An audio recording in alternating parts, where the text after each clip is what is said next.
ஓம்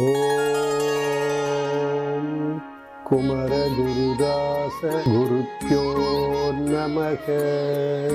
ஓம் குமார பரமேஸ்வராய நமக. வெற்றிவேல் முருகனுக்கு அரகரோகரா.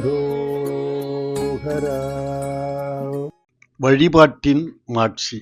பாம்பன் சுவாமிகள் வழிபாட்டின் மாட்சி என்ற தலைப்பிலே எழுதியுள்ள பாடல் தொகுப்பின் முதல் பாடலில் என்ன கூறியுள்ளார் என்று இப்பொழுது நாம் பார்ப்போம். கரியுரி போர்த்தவன் காதலனாய, கரியுரி போர்த்தவர் காதலன் ஆய, விரி கதிர்வேலுடையாய் உனை வேண்டி. கரி உரி போர்த்தவர் காதலன் ஆய, விரி கதிர்வேலுடையாய் உனை வேண்டி. திரிபவர் உலகினில் தீதடைவாரோ உனை வேண்டி. திரிபவர் உலகினில் தீதடைவாரோ பரிவுடையின் அருள் பாடடையாதே. தாருகவனத்து ரிஷிகள் தருக்குற்றிருந்த போது திருவிளையாடல் செய்து அவர்களை திருத்த முற்பட்டார் சிவபெருமான். சினம் கொண்ட தாருகவனத்து ரிஷிகள் அபிசார வேள்வி செய்து சிவபெருமானை வீழ்த்த முற்பட்டனர். வேள்வியில் யானை ஒன்று வலிமையுடன் தோன்ற அந்த யானையை சிவபெருமான் மீது ஏவினர். சிவபெருமான் அந்த யானையை வீழ்த்தி அதன் தோலை தமக்கு ஆடையாக போர்த்தி கொண்டார்.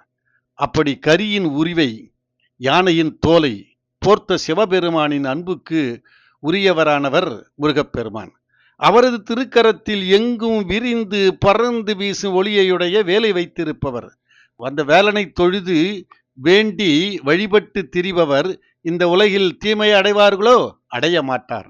மாறாக பரிவுடன் கூடிய இனிமையான அருட்பாடு அருளை பெறுகின்ற பெருமையை உடையவராய் இருப்பர் என்று பாம்பன் சுவாமிகள் விளக்குகிறார்.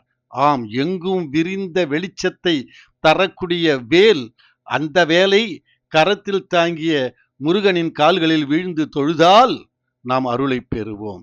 கரியுரி போர்த்தவன் காதலனாய, கரியுரி போர்த்தவர் காதலனாய, விரி கதிர்வேலுடையாய் உனை வேண்டி.